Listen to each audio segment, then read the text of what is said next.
When you're like, I'm not feeling this one at first. I was like, oh, what's wrong with Allie? But yeah. This one's spicy.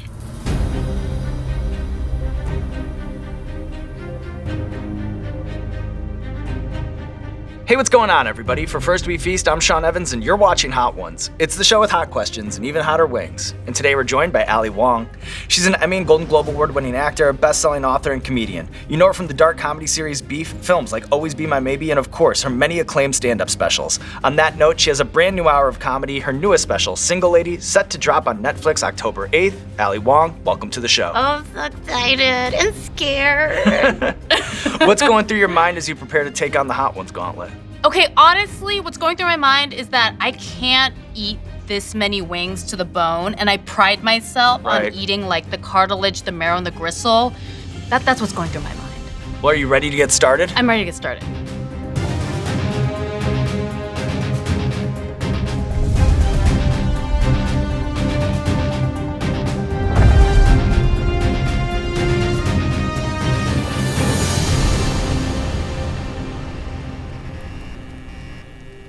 Okay.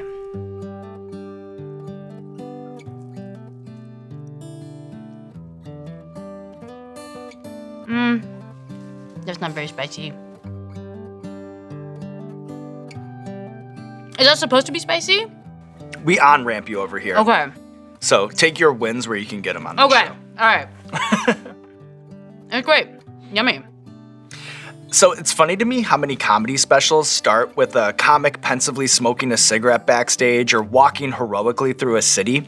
But you get right to the heart of the matter with a walkout song. Yeah. From Beyonce to Wu-Tang, what role do the musical cues play in setting the tone for an Ali Wong special? As you can tell from maybe my first special, I think we got this beat that costs like $1,000 because, and my dress cost $8. I mean, it was a very low budget special. But then once I could have a music budget, then I was like, I'm going for Wu-Tang. Now, yeah, I just felt like having Beyonce was like appropriate. How are we feeling after Wing 1? Fine. Shockingly fine. But that's how everyone feels after Wing 1. Does anybody fall apart after Wing 1? Well, you know, I like to check in, just in case, all right? Oh, okay. Very sweet. Up front. I ate a ghost pepper once by mistake because it was mixed in with a bunch of other shishito peppers at the farmer's market. And then I really felt it like move down my esophagus. And then is this too much information? No. And then, you know, when I'm fascinated. the next morning, burning. You're telling me. Yeah, the butthole specifically was burning. It does that. Yeah.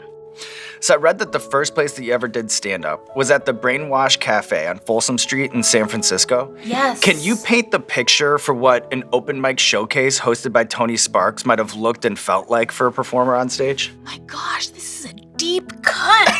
I am sure you must be are you a PhD? That is Tony Sparks. Wow. So there was this place called the Brainwash Cafe, and it was like literally half cafe, half laundromat, 100% homeless shelter. And the show would start at 5 p.m. and you do 3 minutes to like, you know, people jerking off into their eggs and folding their laundry, and a lot of comics judging you. And it was great. Thinking back on that time, which venue do you remember as more of a nightmare? Marsh's Mock Cafe or Our Little Theater in the Tenderloin District? My gosh. Well, why do you know these things? My gosh, okay. Probably Our Little Theater, because it was in the Tenderloin, which if you know San Francisco, those loins are not so tender. Right. In that neighborhood. I mean, if you step outside of Our Little Theater, you will step in human feces, for sure. That's it's human real. shit. It gets that's real. not dog shit, that's human shit. So, yeah, it was like gross and scary to enter and exit every single time. And then, my God, the audience, that poor audience, like always, I mean, they got trapped. They got catfished into being there, and they knew it, and I knew it, and I felt bad for them.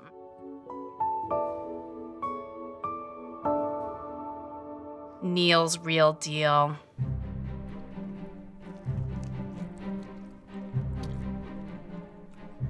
Again, I'd say like not. It's like spicy in the way maybe ketchup might be spicy to people. It's like this is. But I should really stop flexing. Talking. Yeah, No, I know, like it. 'cause I it's like really- it. Then I'm gonna have diarrhea. You're battle tested. You took on Yeah. that ghost pepper. It prepared you for this moment, Allie. Okay. So when you were on David Chang's show, Ugly Delicious, you made a funny point about how you wish that Yelp told you the percentage of 5-star reviews that came from Asians. Oh yeah. Do you have any other pet peeves or improvements that you'd make to restaurant review platforms? Like, give me specific dishes, too. I don't want to just hear like it was great, and I don't care about the service. Right. Yeah. Same with me, by the way. I don't give a shit. Or the ambiance when they're like the lighting. This is a restaurant. This is not a bathroom. This is not a living room. We're not doing like interior decorator reviews. We're doing food reviews. And I'm also looking for if the chicken is white meat or dark meat. I'm really not into white meat. Do you have a preference? Listen, I've eaten close to 4,000 chicken wings. Yes. Just on the internet, all right? Right. Over the course of doing the show. I'm approaching 4,000. My God. Dark meat, Are you proud of white that? meat. Yeah, I am proud Okay. of that. I am proud of that. You sound exhausted by it. That's a little more spicy. I like that one because it's more like a little tangy. Mm-hmm. So in my opinion, Beef is a near perfect TV show and delivers so much more than you might expect from just the premise alone. My favorite scene is the one where you just become full of rage after discovering that Danny is pissed on the floor, right? And you're walking to the apartment, you cock that gun at the squawking crow and tell it to shut the fuck up. Is there a scene that was the most fun or cathartic to shoot? I like that one a lot. Yeah, I do too. And that was scary because it's a oneer, and it was like a lot of dialogue, and I had never done something like that before. And we were really limited on time, so I knew we only had like 3 takes. I liked getting a piggyback ride from Steven at the end. That was really funny. That was fun because every time I would get on his back, he would go like this. And so he would pop and then he would like pump a little bit. So I have fond memories of that. The whole show, I'm so delighted and shocked that people were into it because, I always loved it, but I was like, I don't know if everyone else is gonna like it. And that's how stand-up is too. You're like, I really love these jokes. I don't know if other people are gonna like them. But with stand-up, you test them, and Beef, like, we didn't test any of that. Just trust it. Yeah. Another fruity one. Is this where it ramps up? Is this where people say it, like... I guess only time will tell. And then there's some late life on it. Like sometimes these sauces kind of grow on you. Oh. But I can tell already nothing you A can't. grower, not a shower. Mm-hmm, that's this one. Okay. So in your book, Dear Girls, you say that the only way to become a successful comedian is to mostly bomb. What do you see as the value or positives when the jokes fail to land in the room? Well, I think that, how, like, a lot of people, they don't remember their successes. They just focus on their failures. So then when you fail, you, like, can't help but think about it. And then hopefully it will motivate you to improve it. You don't want to be one of those comics who just, like, is always killing, always doing the same stuff all the time. And then also I think, like, getting embarrassed is a really powerful motivator too, because you're like, God, that was so embarrassing. I don't want to be embarrassed again.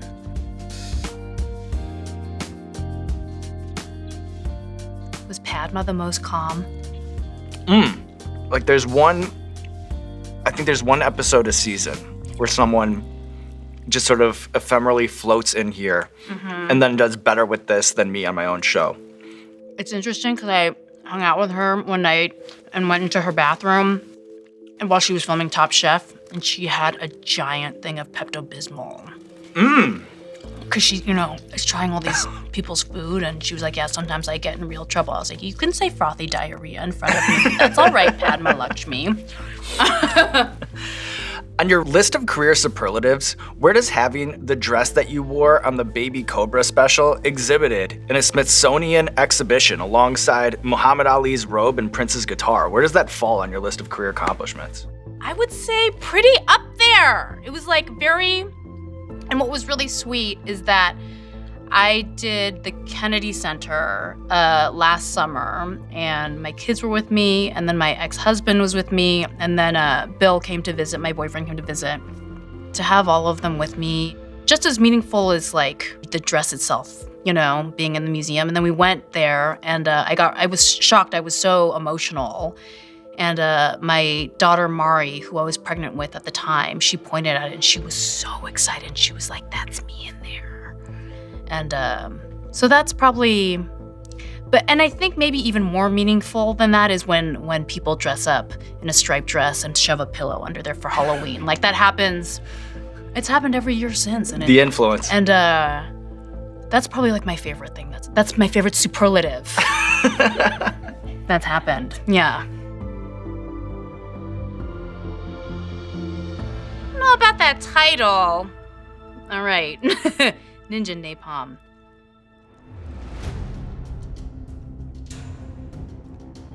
Sizing it up. I feel feelings. Mm-hmm. I feel a feeling. Yeah. This one kind of announces itself. Just kicks down the door. I don't taste flavor. Yeah. I feel feeling. Yeah, That's exciting. Right. I kind of have feel alive. I have like a smokiness that's filling my chest right now, kind of. That's what's going on over here. I like it.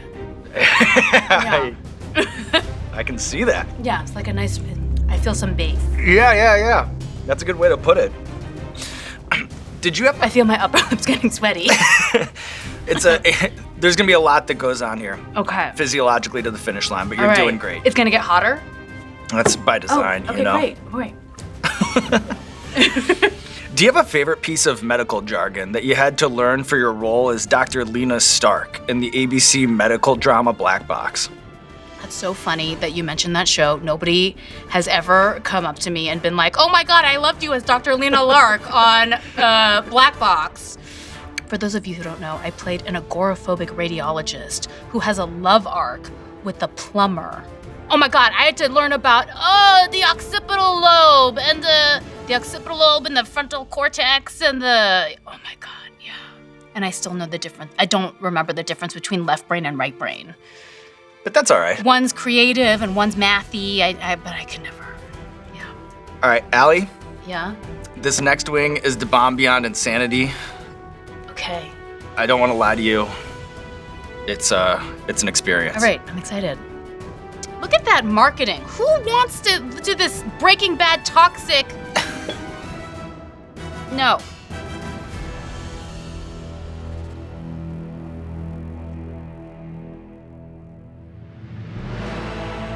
It's spicy. Yeah. It's spicy. Completely different level. Yeah, it's spicy. When you're like, I'm not feeling this one at first, I was like, oh, what's wrong with Allie? But yeah. This one's spicy. Yeah. I'm gonna join you.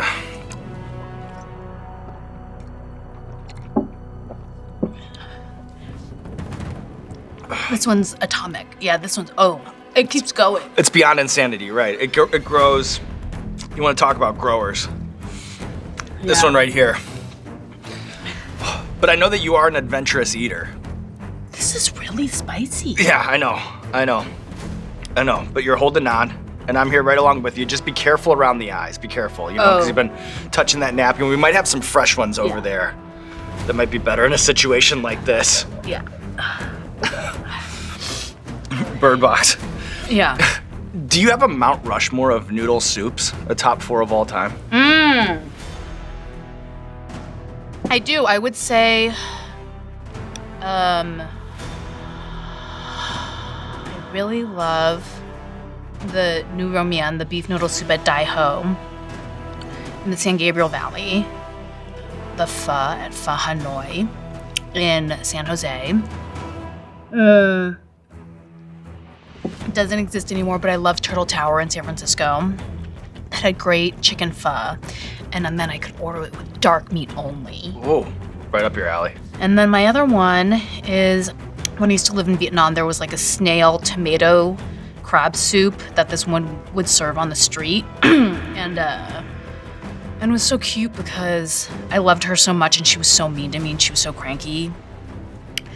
But then I took a picture of her and then I gave it to her one day and it meant so much to her because I don't think anyone had ever taken a picture of her at work like that. And she was smiling and she was like, oh my God, this is so beautiful. And she didn't give me free soup. She just smiled at me from then on. Yeah.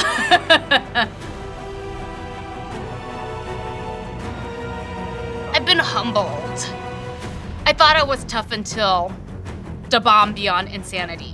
You know what? You're not the first person. Is that where it usually gets people? That's that one? It usually gets people way earlier than that, Allie. Oh, okay. All right. But Well, not that feels you. good. You're battle tested. Okay. With that being said, are you ready to Yes. move on to the next wing? Okay. Yeah. All right. So this is Arbol Scorpion.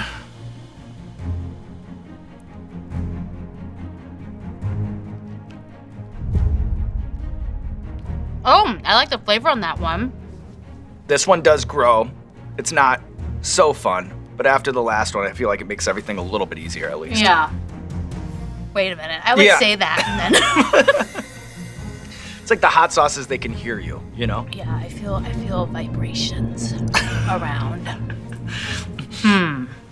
So you joined Vince Vaughn as at least the second high school student body class president that I've interviewed in the last year. No way! Yeah. I didn't know that about him. What was your motive for seeking office? Like for him, it was all a ploy because his grades were a little iffy, but he thought there's no way the school can flunk out the sitting class president. What was your motive?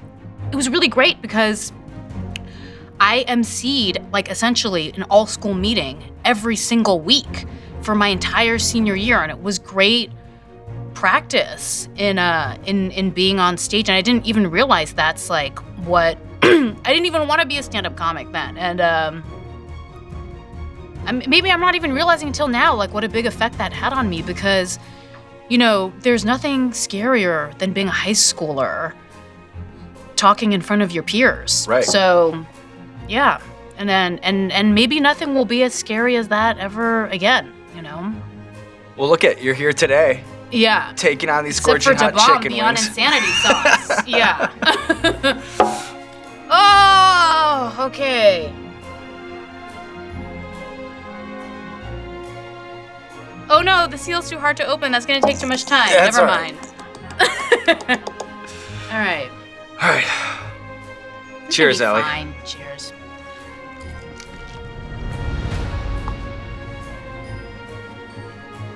I like the way that you're like, you almost, I can tell that you're thinking about the sauces, you know?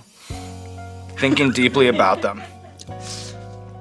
It's all right, because Allie, the good news is we've reached the end of the line. Oh, You've wow. taken on the Hot Ones gauntlet. And just Yeah. one more question here before we roll credits. Okay. You know, I've heard that if you didn't pursue a career in comedy, you might have ended up in education. I know that you majored in Asian American Studies at Yes. UCLA. Yes. I realize that this is a big ask considering the circumstances and the way that hot sauce might affect one's recall, but I'm curious, is there one film, one novel, and one painting that you'd be sure to have on a syllabus of an Ali Wong Asian American Studies survey class?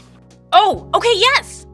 Real Americans by Rachel Kong. That is her latest book. So good. I read it just recently. One painting. And one film. One painting, I would probably have something by Barry McGee, who's a graffiti artist, I think his graffiti name is Twist. One film. A movie called Saving Face. It's very good. That's directed by Alice Wu.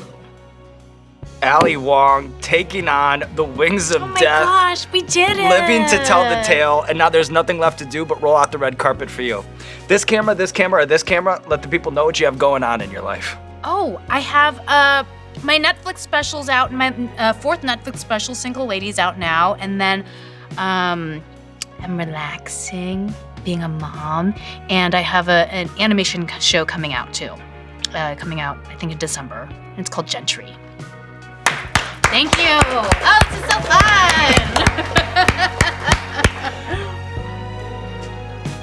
Are you still rolling? Because I really pride myself on eating my meat to the bone. Yeah. Like, see, I'm gonna get this little nub here, the cartilage. Whoa. Putting on a do show that? I over put on a here. show. I'll get in there. It's gonna be like, people say it's like a vulture. Pretty good. What do you think? There's some nubs on there. This is usually how I eat my meat. Pretty good.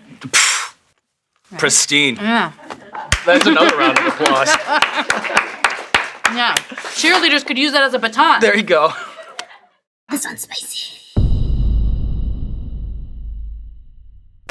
Hot Ones fans, Sean Evans checking in to remind you, new season means new sauces. And if you'd like to live the experience of season 25, you can do it right now with the Hot Ones. What do we call this? With the brand new Hot Ones Season 25 10-pack.